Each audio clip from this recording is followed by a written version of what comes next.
नमस्कार। मध्य प्रदेश शासन उच्च शिक्षा विभाग तृतीय वर्ष के ई कंटेंट पोर्टल पर आप सभी का स्वागत है। मैं सबिया मंसूरी शासकीय संजय गांधी स्मृति महाविद्यालय में सहायक प्राध्यापक पद पर पदस्थ हूँ। जैसा कि आपको हमारे व्याख्यान का शीर्षक दिखाई दे रहा है, ग्रिग्नार्ड रिएजेंट, इसके बारे में हम आगे की स्लाइड्स में डिस्कस करेंगे। सबसे पहले हम इसके लर्निंग ऑब्जेक्टिव्स के बारे में डिस्कस करेंगे। लर्निंग ऑब्जेक्टिव्स में हम देखेंगे कि हमको ऑर्गेनोमैग्नीशियम कंपाउंड यानी कि ग्रिग्नार्ड रिएजेंट के परिचय को समझना है और इस व्याख्यान को पढ़ने के बाद छात्र इसके बारे में जान पाएंगे। नेक्स्ट हम ये देखेंगे कि यहाँ पर ग्रिग्नार्ड रिएजेंट किस तरीके से तैयार होते हैं, यानी कि किस तरीके से प्रिपेयर होते हैं, इसके बारे में देखा जाएगा। अगला हम ये देखेंगे कि ग्रिग्नार्ड रिएजेंट की संरचना किस प्रकार की है, उसका स्ट्रक्चर किस प्रकार का है, और अगला हम उसके भौतिक एवं रासायनिक गुणों को समझेंगे। और नेक्स्ट हम ये देखेंगे कि ग्रिग्नार्ड रिएजेंट से जुड़ी हुई सभी रासायनिक अभिक्रियाएं कौन कौन सी हैं। इन सभी पॉइंट्स को जब हम डिस्कस करेंगे तो छात्रों को इन विषयों के बारे में जानकारी होगी और उनको ठीक तरीके से इस व्याख्यान के बारे में समझ में आएगा। अगला जब हम देखेंगे कि इस व्याख्यान की विषय सूची में क्या क्या छात्रों को प्राप्त हुआ, तो यहाँ पर ऑर्गेनोमैग्नीशियम कंपाउंड का परिचय उनको जानने को मिलेगा, यानी कि उनको ग्रिग्नार्ड रिएजेंट के बारे में जानने को पता चलेगा। अगला उसके प्रिपरेशन यानी कि उसके बनाने की विधि के बारे में उनको पता चलेगा, उसकी संरचना के बारे में उनको पता चलेगा, साथ ही भौतिक एवं रासायनिक गुणों को समझने का उनको मौका मिलेगा और ग्रिग्नार्ड रिएजेंट से जुड़ी हुई सभी महत्वपूर्ण रासायनिक अभिक्रियाओं के बारे में जानने को इनको पता चलेगा। सबसे पहले हम परिचय की बात करें तो सन 1900 में फ्रेंच साइंटिस्ट विक्टर ग्रिग्नार्ड ने ऑर्गेनोमैग्नीशियम कंपाउंड के बारे में बात की और उन्होंने ये बताया कि किस तरीके से ऑर्गेनोमैग्नीशियम कंपाउंड यानी कि ग्रिग्नार्ड अभिकर्मक को बनाया गया। उन्होंने ये बताया कि एल्काइल हैलाइड की जब मैग्नीशियम के प्रेजेंस में और ड्राई ईथर की प्रेजेंस में रिएक्शन की गई तो एक कोऑर्डिनेशन बॉन्ड यानी कि उप सहसंयोजक बंध मैग्नीशियम और एल्काइल हैलाइड के कार्बन के मध्य स्थापित हुआ और एक बहुत ही विशिष्ट प्रकार का ग्रिग्नार्ड अभिकर्मक तैयार हुआ।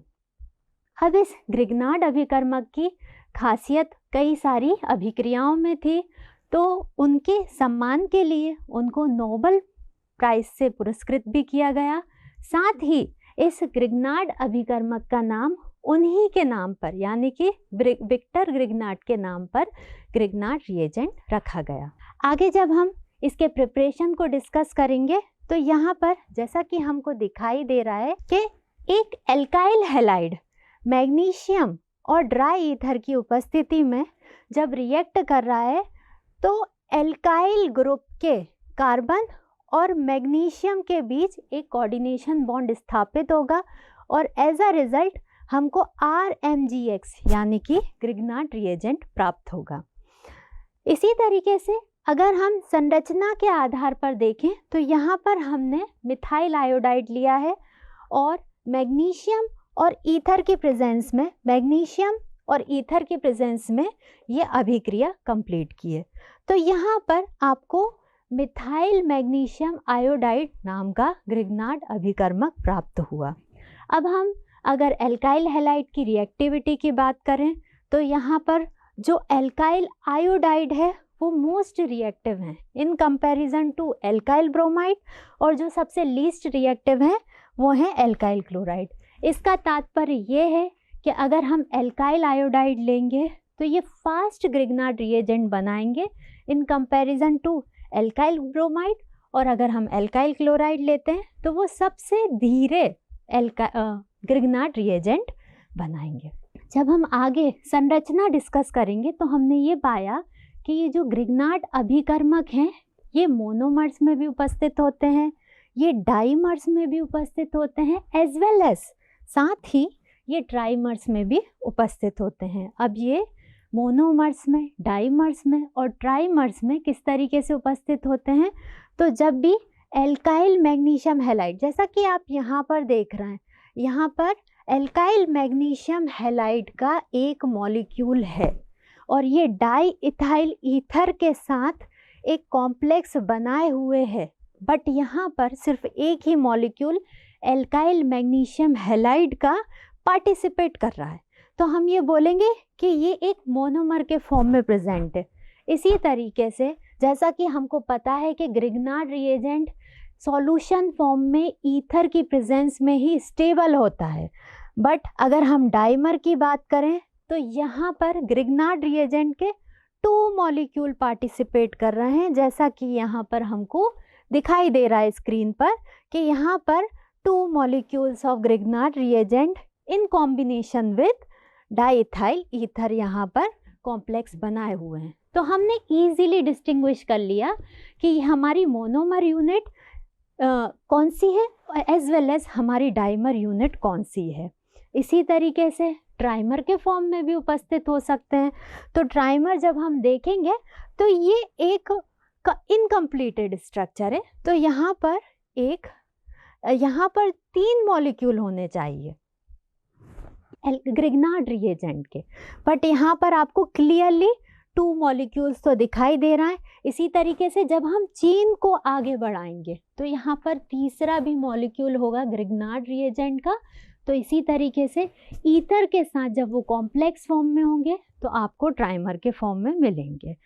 तो छात्रों ने यहाँ पर बहुत अच्छे तरीके से ये समझ लिया है, अगर ईथर के साथ, ईथर हमको ड्राई ईथर नहीं लेना, सॉल्यूशन के फॉर्म में वो प्रेजेंट रहेगा। ड्राई ईथर तो हम रिएक्शन के टाइम लिया था, बट अब जो स्थिति है वो ये है कि अब जो भी है वो सॉल्यूशन के फॉर्म में। तो यहाँ पर सॉल्यूशन के फॉर्म में अगर एक मॉलिक्यूल उपस्थित है एल्काइल हैलाइड का तो हम उसको मोनोमर बोलेंगे, अगर 2 मॉलिक्यूल हैं तो हम उसको डाइमर बोलेंगे, 3 मॉलिक्यूल हैं तो ट्राइमर बोलेंगे। तो दैट मीन्स मोनोमर, डाइमर और ट्राइमर मोस्टली स्टेबल हैं और ये तीनों सॉल्यूशन फॉर्म में रहेंगे, लिक्विड यानी कि द्रव अवस्था में रहेंगे, सॉलिड स्टेट में या अनरिएक्टिव होंगे।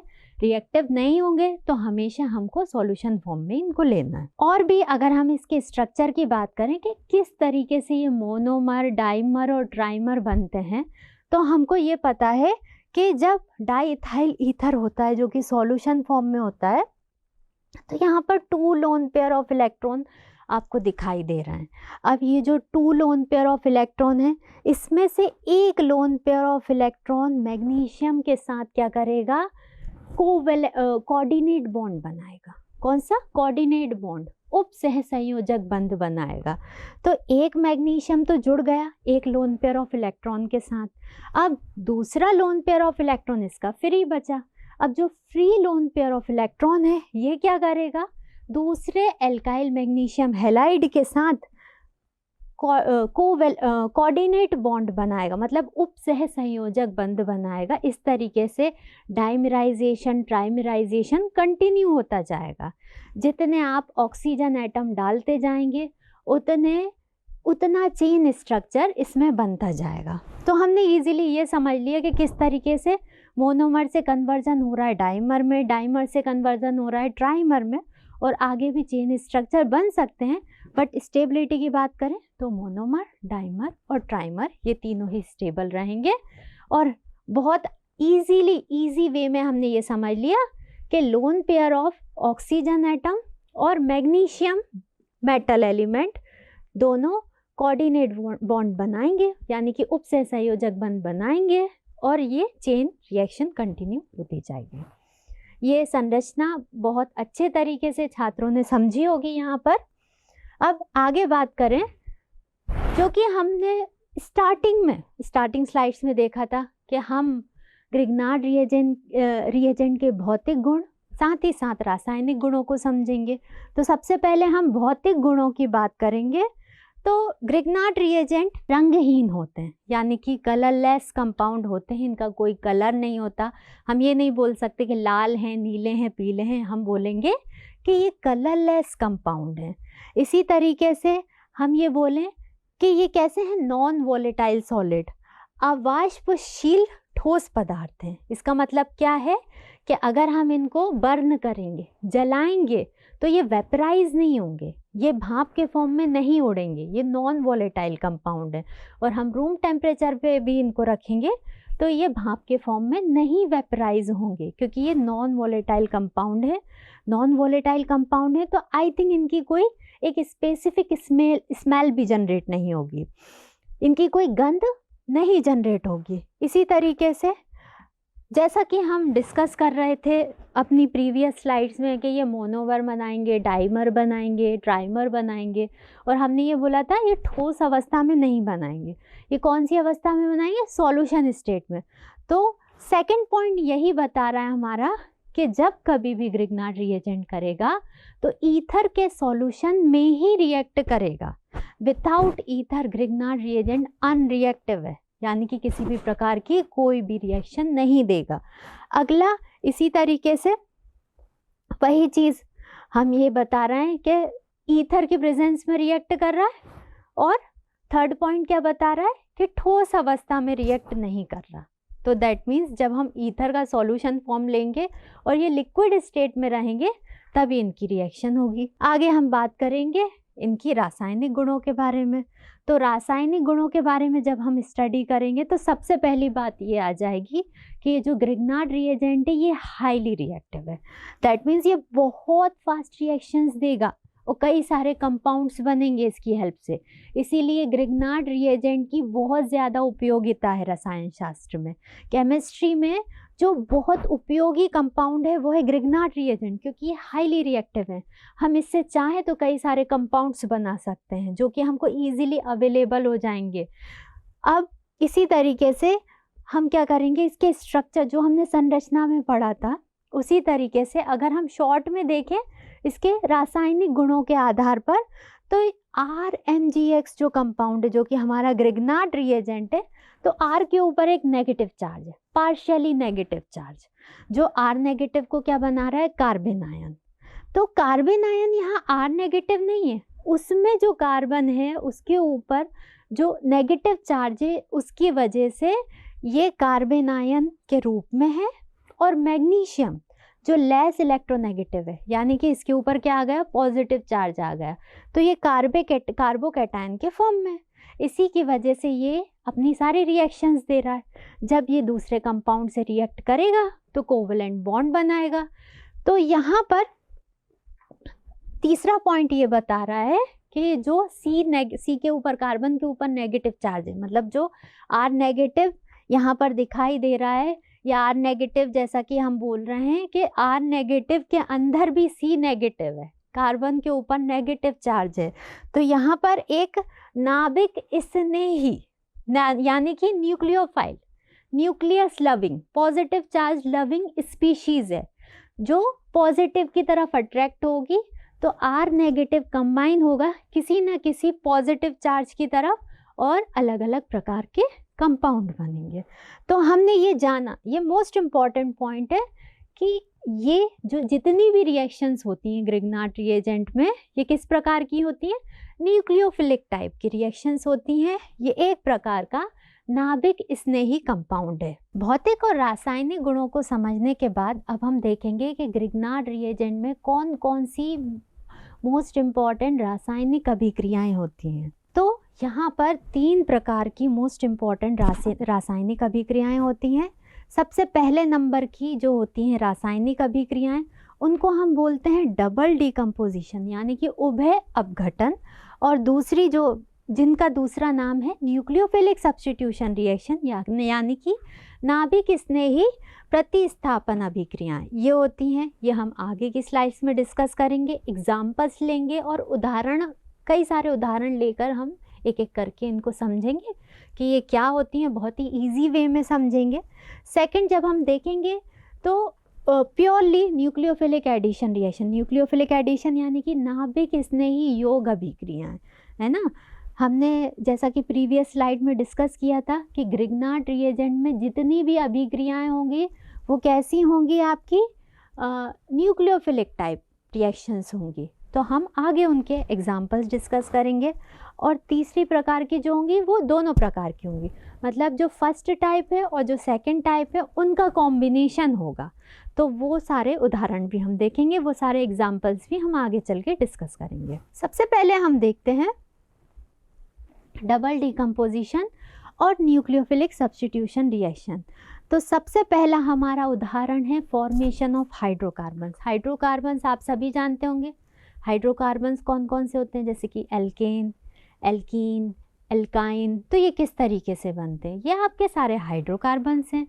तो अब हाइड्रोकार्बन्स और उदाहरण से हम समझें, जैसे कि मीथेन, ईथेन, प्रोपेन, ब्यूटेन, यानी कि ईथीन, प्रोपाइन, प्रोपीन, ये सब क्या हैं, आपके हाइड्रोकार्बन्स हैं, क्योंकि इसमें हाइड्रोजन और कार्बन, प्योरली हाइड्रोजन और कार्बन के बॉन्ड के थ्रू कंपाउंड्स बनाए गए हैं।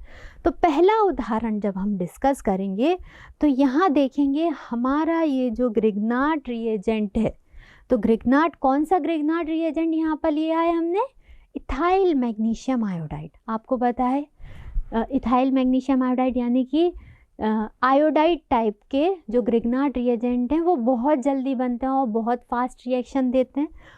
जब ये एक ऐसे कंपाउंड के साथ रिएक्ट करेंगे जिसमें कि एसिडिक हाइड्रोजन है, तो यहाँ पर वाटर में भी एसिडिक हाइड्रोजन होता है।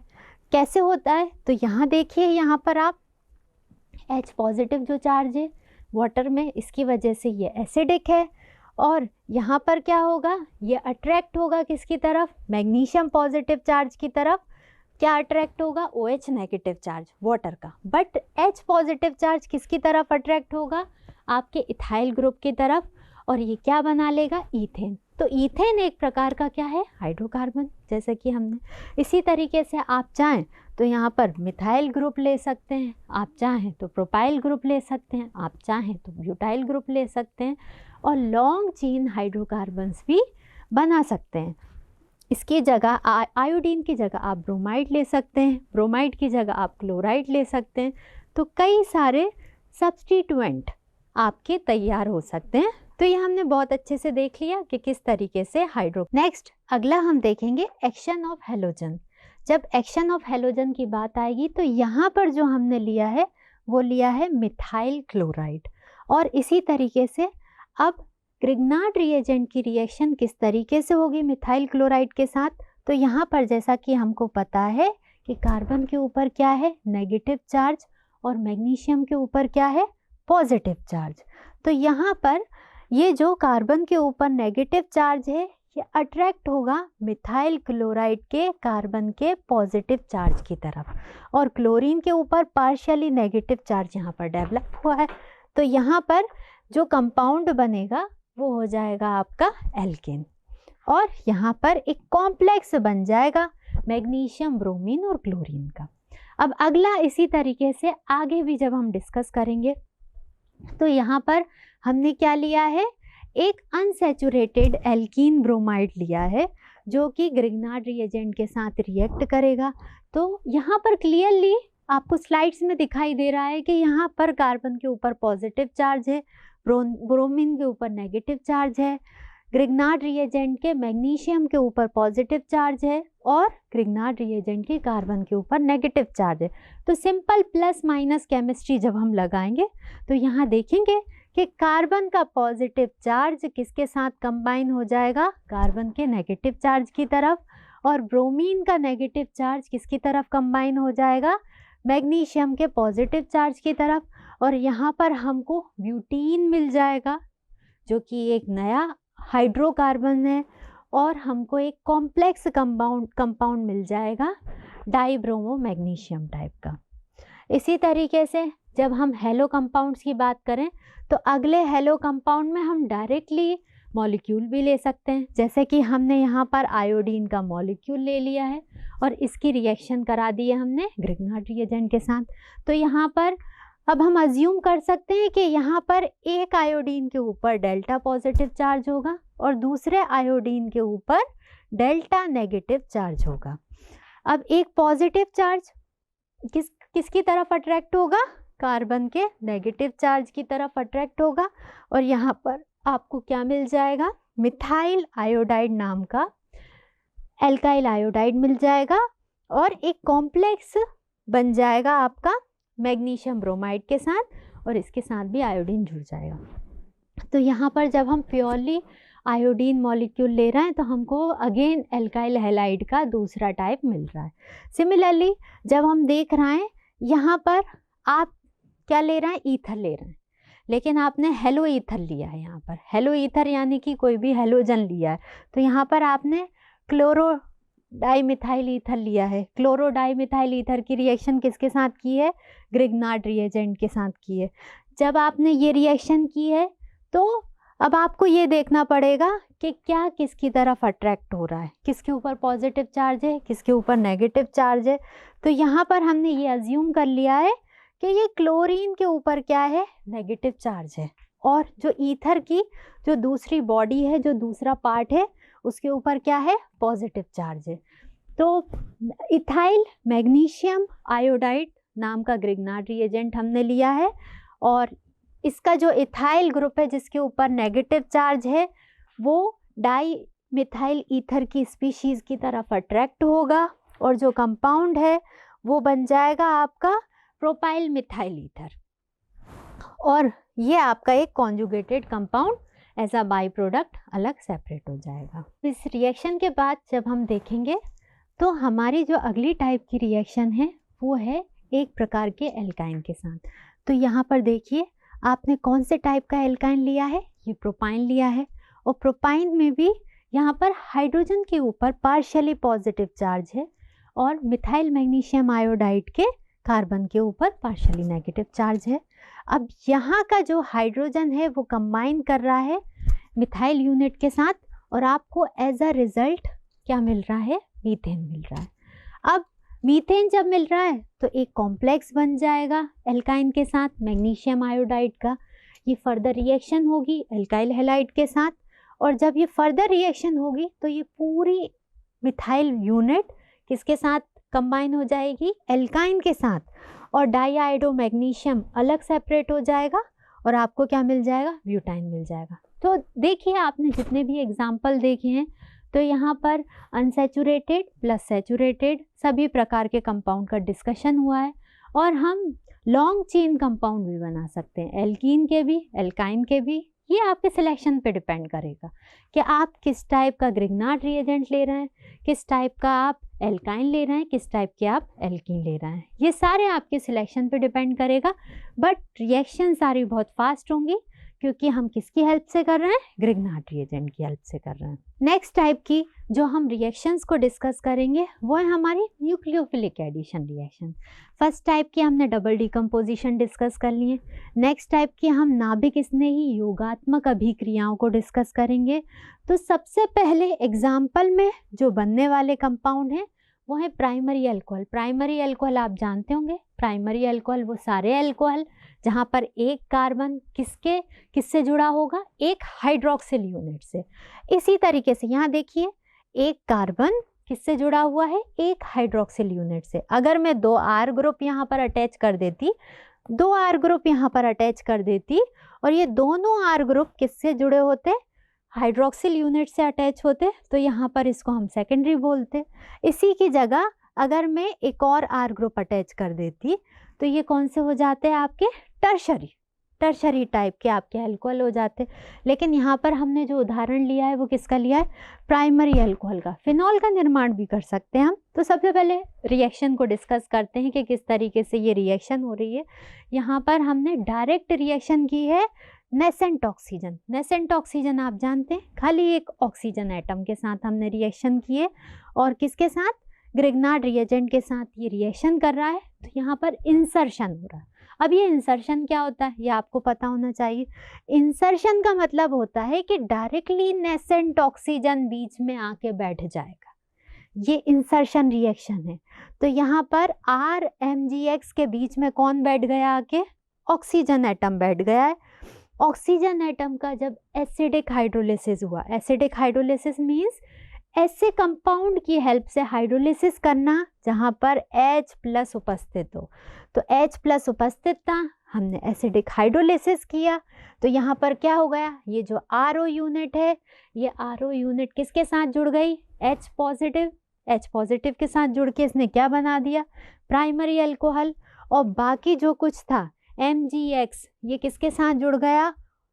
जो हमारा एसिडिक कंपाउंड था उसकी एसिडिक यूनिट के साथ, OH के साथ जुड़ गया।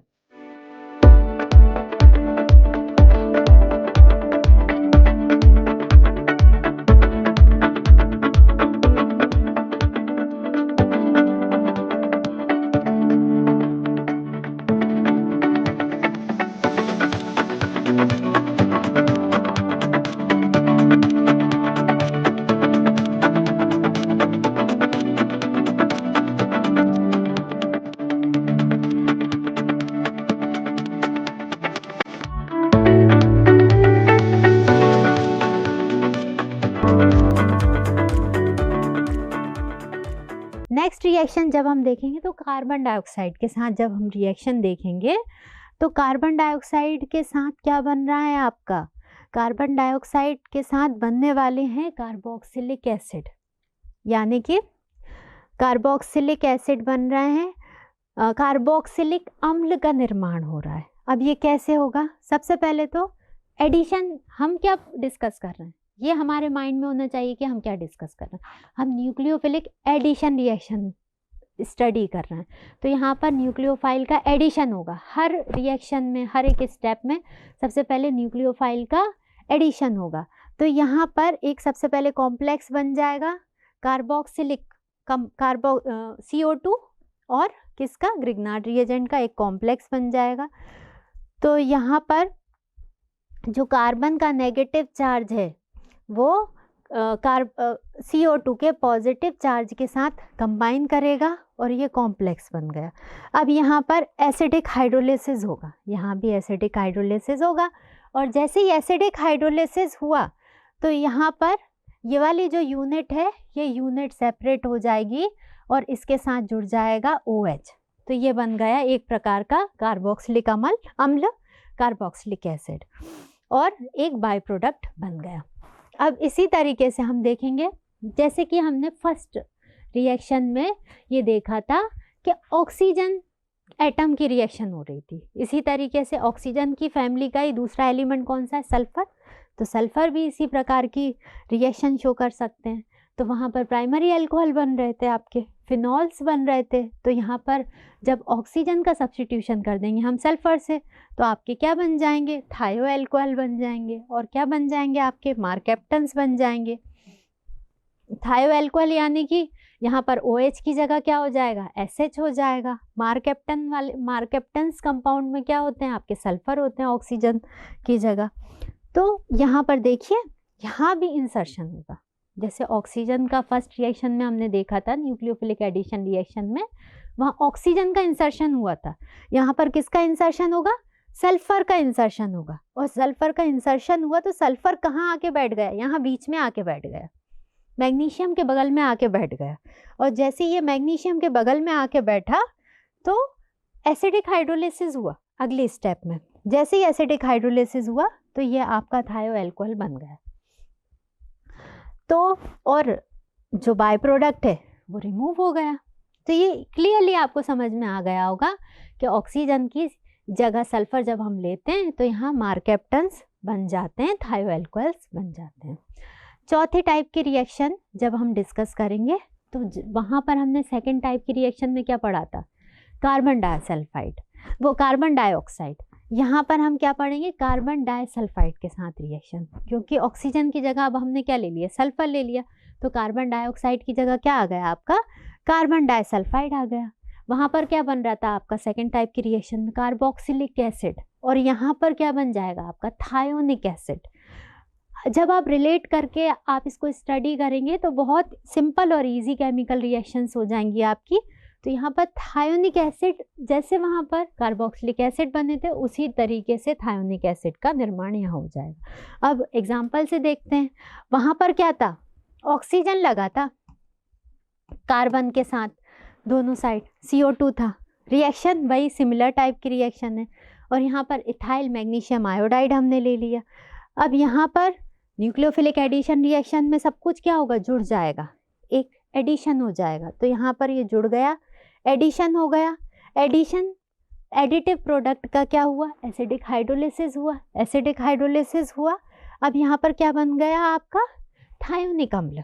यहाँ देखिए ऑक्सीजन की जगह क्या है आपके, सल्फर, तो ये थायोनिक अम्ल बन गया और आपकी जो बाय प्रोडक्ट था वो अलग से सेपरेट हो गया, जो अभी यूजफुल नहीं है आपके लिए। आपके लिए यूजफुल क्या है, आपका थायोनिक अम्ल है। अगले प्रकार की जब हम केमिकल रिएक्शन देखेंगे तो वो रिएक्शन विद एल्डिहाइड है। अब एल्डिहाइड के सिलेक्शन पर अलग अलग टाइप के आपको प्रोडक्ट मिल जाएंगे। अब आप फॉर्मेल्डिहाइड ले रहे हैं यहाँ पर, या फिर आप एसिटाल्डिहाइड ले रहे हैं, किस प्रकार का आप एल्डिहाइड ले रहे हैं उसके बेसिस पर आपको डिफरेंट टाइप्स के प्रोडक्ट मिल जाएंगे। यहाँ पर जैसे कि हमने यहाँ पर लिया एसिटाल्डिहाइड। एसिटाल्डिहाइड जानते हैं ना आप, अगर यहाँ पर CH3 की जगह H ले लेते तो ये क्या हो जाता आपका, फॉर्मेल्डिहाइड, लेकिन यहाँ पर हमने CH3 CHO लिया है, ये आपका एसिटाल्डिहाइड। एसिटाल्डिहाइड की रिएक्शन किसके साथ कर दी हमने, मिथाइल मैग्नीशियम ब्रोमाइड के साथ। मिथाइल मैग्नीशियम ब्रोमाइड के साथ रिएक्शन की तो क्या बन गया, एक कॉम्प्लेक्स बन गया। इस कॉम्प्लेक्स का एसिडिक हाइड्रोलिसिस किया तो ये आपको क्या मिल गया, आपको सेकेंडरी अल्कोहल, ये आपको 2 डिग्री अल्कोहल मिल गया। हमने पहले भी डिस्कस किया था कि 2 डिग्री अल्कोहल क्या होते हैं, कि एक कार्बन के साथ 2 R यूनिट जुड़ी हुई हैं और एक OH जुड़ा है, तो ये आपको 2 डिग्री अल्कोहल मिल गया। नेक्स्ट अब हम डिस्कस करेंगे 6 टाइप की। जब हम रिएक्शंस को डिस्कस करेंगे तो हम ये देखेंगे कि ग्रिग्नार्ड रिएजेंट की रिएक्शन किसके साथ हो रही है, कीटोन्स के साथ। कीटोन्स के साथ जब ये रिएक्ट करेंगे तो उसी प्रकार से जैसे कि एल्डिहाइड के साथ हुआ था, एक कॉम्प्लेक्स कंपाउंड बन गया।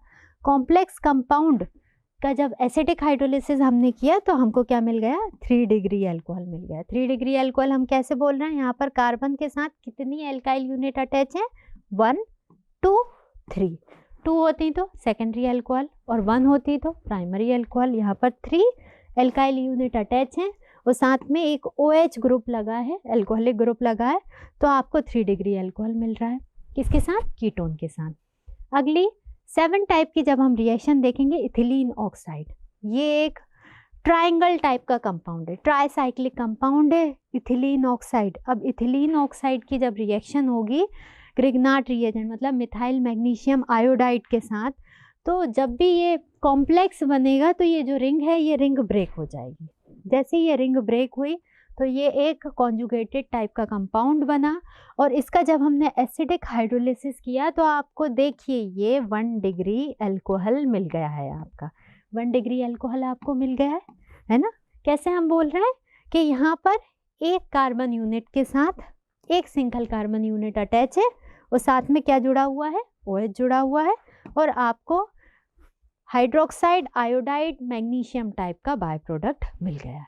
अब 8 टाइप की रिएक्शन जब हम डिस्कस करेंगे वो होंगी आपकी एल्काइल साइनाइड के साथ। जब एल्काइल साइनाइड के साथ रिएक्शन होंगी, साइनो ग्रुप कौन सा है यहाँ पर आइडेंटिफाई करना पड़ेगा।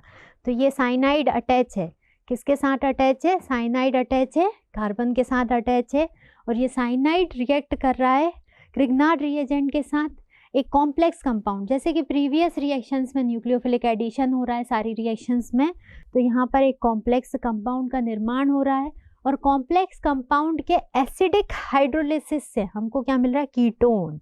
ये आपको कीटोन मिल गया है और साथ में आपको बाई प्रोडक्ट 2 मिले हैं यहाँ पर, एक अमोनिया मिला है और जो आपको हाइड्रोक्सिल बाय प्रोडक्ट मिल रहा है, हेलो हाइड्रोक्सिल बाय प्रोडक्ट मिल रहा है, वो हर एक रिएक्शंस में आपको मिल रहा है। नेक्स्ट रिएक्शन जब हम देखेंगे 9th रिएक्शन, ये किसके साथ है, अल्फ़ा बीटा अनसैचुरेटेड कीटोन्स के साथ। अब अल्फ़ा बीटा अनसैचुरेटेड कीटोन्स क्या होते हैं ये देख लीजिए आप, इसका उदाहरण जब इसको आप देखेंगे तो यहाँ पर भी एक कॉम्प्लेक्स बनेगा। ये जो कॉम्प्लेक्स बनेगा अल्फ़ा बीटा अनसैचुरेटेड, यहाँ पर देखिए डबल बॉन्ड है। डबल बॉन्ड किस पोजीशन पे, कीटोन की, ये कीटोनिक ग्रुप है, ये कीटोनिक ग्रुप है, ये इसका अल्फा कार्बन है, ये कौन सा कार्बन है, इसका बीटा कार्बन है। तो ये अल्फा बीटा अनसैचुरेटेड कंपाउंड है और साथ में ये कीटोन है, तो इसका नाम हमने क्या बोल दिया, अल्फा बीटा अनसैचुरेटेड कीटोन। इसकी जो रिएक्शन हुई तो एक कॉम्प्लेक्स मिल गया आपको। इस कॉम्प्लेक्स का जब आपने एसिडिक हाइड्रोलिसिस किया तो आप देखिए आपको क्या मिला है, 1,4 एडिशन प्रोडक्ट। 1,4 एडिशन प्रोडक्ट, अब आप देखिए 1,4 एडिशन प्रोडक्ट में आपको ये एडिशन प्रोडक्ट मिल गए हैं जहाँ पर आपकी 1 और 4th पोजीशन दोनों मेंशन हो रही हैं यहाँ पर। अब अगली टाइप की जब हम रिएक्शंस देखेंगे तो यहाँ पर बोथ यानी कि दोनों प्रकार की रिएक्शन इंक्लूड हैं। यहाँ पर डबल डिकम्पोजिशन रिएक्शंस भी हैं और साथ में न्यूक्लियोफिलिक एडिशन रिएक्शंस भी हैं। तब इसका उदाहरण जब हम देखेंगे तो यहाँ पर देखिए एस्टर, एस्टर जानते हैं COO यूनिट है एस्टर। तो यहाँ पर एस्टर किसके साथ रिएक्ट करेगा, 2 यूनिट किसकी, 2 unit of Grignard reagent. 2 unit of Grignard reagent से जैसे ये कंबाइन करेगा तो यहाँ पर एक कॉम्प्लेक्स बना आपका। इस कॉम्प्लेक्स का जब आपने एसिडिक हाइड्रोलिसिस किया तो यहाँ पर जो बनने वाला कंपाउंड था वो क्या था आपका 3 डिग्री अल्कोहल। अब तो आपको आइडेंटिफाई हो गया होगा कि 1 डिग्री क्या है, 2 डिग्री क्या है और 3 डिग्री क्या है। तो ये 3 डिग्री अल्कोहल मिल गया है। और ये दोनों प्रकार के reaction double decomposition plus nucleophilic addition type की रिएक्शन यहाँ पर आपको दिखाई दे रही है। सिमिलरली जो दूसरा एग्जाम्पल है वो है अमाइड के साथ। एस्टर हमने देखा था COO ग्रुप था, COOR ग्रुप था। यहाँ पर अमाइड देखिए CO NH2 अमाइड है हमारी रिएक्शंस में। और यहाँ पर ये यहाँ भी 2 यूनिट ली हमने ग्रिग्नार्ड रिएजेंट की, सिंपल ग्रिग्नार्ड रिएजेंट लिया है हमने, मिथाइल मैग्नीशियम ब्रोमाइड 2 यूनिट। वही सेम टाइप की रिएक्शन है, यहाँ पर कॉम्प्लेक्स बना बट यहाँ पर साथ में आपको क्या मिला, एक एल्केन मिला, मीथेन मिला। और जब इसका हाइड्रोलिसिस हुआ एक अनस्टेबल कंपाउंड बना। अनस्टेबल कंपाउंड अनस्टेबल है दैट मीन्स इसका इजीली ब्रेक डाउन हो जाएगा। इजीली ब्रेक डाउन होने के बाद क्या हुआ, यहाँ पर इसका हाइड्रोलिसिस हुआ और आपको क्या मिल गया, यहाँ पर कीटोन मिल गया। तो देखिए यहाँ पर जब कभी भी अमाइड की reaction 2 unit of Grignard reagent के साथ हम कर रहे हैं तो एक कॉम्प्लेक्स बन रहा है प्लस हाइड्रोलिसिस के बाद अनस्टेबल कंपाउंड बन रहा है। अनस्टेबल कंपाउंड का ब्रेक डाउन हो रहा है और उस ब्रेक डाउन के बाद जब अगेन हाइड्रोलिसिस हो रहा है तो यहाँ पर हमको क्या मिल रहा है, कीटोन मिल रहा है। नेक्स्ट हम देखेंगे एसिड क्लोराइड के साथ। यहाँ पर हमने एसिटिल क्लोराइड लिया है। एसिटिल क्लोराइड एसिटिक ग्रुप है, यहाँ पर एसिटिल क्लोराइड हमने कंपाउंड लिया है और इसकी रिएक्शन किसके साथ की है, again 2 unit of Grignard reagent के साथ। तो यहाँ भी आपको ये कॉम्प्लेक्स बन गया और कॉम्प्लेक्स का जब एसिडिक हाइड्रोलिसिस हुआ तो वही आपको 3 डिग्री अल्कोहल मिल गया। यहाँ पर 3 डिग्री अल्कोहल आपका मिल गया और एक बाई प्रोडक्ट आपका मिल गया। ये सारी रिएक्शंस 3 एग्जाम्पल हमने लिए, बोथ टाइप के डबल डिकम्पोजिशन और न्यूक्लियोफिलिक एडिशन के। अब आगे हम डिस्कस करेंगे जो भी अभी तक हमने स्टडी किया है तो उससे रिलेटेड हम कुछ क्वेश्चंस डिस्कस करेंगे आपकी नॉलेज को चेक करने के लिए कि जो हमने स्टडी किया है वो आपको इजीली समझ में आया कि नहीं।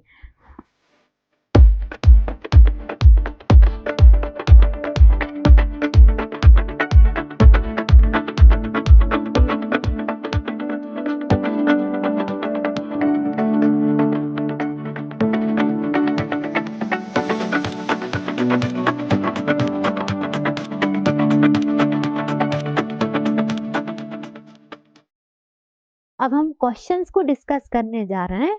तो सबसे पहला क्वेश्चन जो है हमारे असेसमेंट का, तो उसको रीड करते हैं। देखिए, it is formed by the reaction of methyl magnesium bromide and formaldehyde. HCHO क्या है आपका, फॉर्मेल्डिहाइड है। तो हम ऑप्शंस देख लेते हैं। सबसे पहले मिथाइल मैग्नीशियम ब्रोमाइड की और फॉर्मेल्डिहाइड की रिएक्शन हो रही है। तो आपको याद हो सबसे पहले प्रकार की न्यूक्लियोफिलिक एडिशन में हमने ये रिएक्शंस स्टडी की थी और एग्जाम्पल लिया था, किसके साथ लिया था, एसिटाल्डिहाइड के साथ लिया था। यहाँ पर हम किसके साथ ले रहे हैं, फॉर्मेल्डिहाइड के साथ। तो जब फॉर्मेल्डिहाइड की रिएक्शन होगी किसके साथ, एसिटाल्डिहाइड के साथ, तो यहाँ पर क्या बनेगा, 1 डिग्री अल्कोहल बनेगा। ऑप्शंस चेक करें तो यहाँ पर देखिए 1 डिग्री अल्कोहल। जब आप रिएक्शंस भी करेंगे ना तो आपको समझ में आएगा कि वहाँ एक कॉम्प्लेक्स बनेगा और 1 डिग्री अल्कोहल का निर्माण होगा जब इसको आप कंबाइन करके न्यूक्लियोफिलिक एडिशन करके इसकी रिएक्शन करेंगे। सेकंड क्वेश्चन देखते हैं, ग्रिग्नार्ड रिएजेंट क्या है, ग्रिग्नार्ड अभिकर्मक क्या है। ऑप्शंस देखते हैं, ऑप्शंस में क्या क्या है। इलेक्ट्रोफिलिक यानी कि इलेक्ट्रॉन स्नेही है, न्यूक्लियोफिलिक नाभिक स्नेही है, दोनों है या फिर इनमें से कोई नहीं है। जब हम इंट्रोडक्शन इसका पढ़ रहे थे तब हमने ये डिस्कस किया था कि ग्रिग्नार्ड रिएजेंट क्या है आपका, नाभिक स्नेही, मतलब ये पॉजिटिव चार्ज की तरफ अट्रैक्ट होता है। तो इसका करेक्ट ऑप्शन क्या होना चाहिए, न्यूक्लियोफिलिक। ऑप्शंस चेक करते हैं हम, तो जब हम चेक करेंगे तो ये क्या है, इसका करेक्ट आंसर न्यूक्लियोफिलिक। इसी तरीके से देखते हैं आगे third question, which bond occurs between magnesium and ether in Grignard reagent. ये तो बिना ऑप्शंस के भी आप बता सकते हैं कि ग्रिग्नार्ड अभिकर्मक में मैग्नीशियम एवं ईथर के मध्य कौन सा बंध है। हमने स्टार्टिंग वाली स्लाइड्स में ये डिस्कस किया था कि कौन सा बंध है इसमें। ऑप्शंस देख लेते हैं। ऑप्शंस देखेंगे तो कोऑर्डिनेट बॉन्ड उपसहसंयोजी बंध, कोवेलेंट बॉन्ड सहसंयोजी बंध, तीसरा हाइड्रोजन बॉन्ड। हाइड्रोजन बॉन्ड तो नहीं हो सकता, कहीं भी आपने स्टडी नहीं किया है इस वाले व्याख्यान में, इस वाले लेक्चर में। और इलेक्ट्रोवैलेंट बॉन्ड, इसकी भी स्टडी नहीं की है। अब कंफ्यूज आप ये हो सकते हैं कि कोऑर्डिनेट बॉन्ड या कोवेलेंट बॉन्ड, तो यहाँ पर था उपसहसंयोजी बंध, इसको मैंने रिपीट भी किया था। तो करेक्ट ऑप्शन क्या होगा आपका, कोऑर्डिनेट बॉन्ड यानी कि उपसहसंयोजी बंध यहाँ पर आ जाएगा। अब इस व्याख्यान को अगर आपको डिटेल में स्टडी करना है, फर्दर बहुत अच्छे तरीके से स्टडी करना है, तो ये बेस्ट बुक्स हैं ग्रिग्नार्ड रिएजेंट को स्टडी करने के लिए। तो आप इन सारी किताबों से भी उसको बहुत अच्छे से स्टडी कर सकते हैं। हमने सारी रेफरेंस बुक्स को देख लिया है, जिससे कि आप इस टॉपिक को डेप्थ में जान सकते हैं। हमने सारी केमिकल रिएक्शंस को स्टडी किया है, सारे भौतिक और रासायनिक गुणों को भी शॉर्ट में समझ लिया है। और मुझे लगता है कि इस व्याख्यान को समझने के बाद छात्र काफ़ी हद तक ग्रिग्नार्ड अभिकर्मक के बारे में जान पाएंगे। आपका बहुत बहुत धन्यवाद।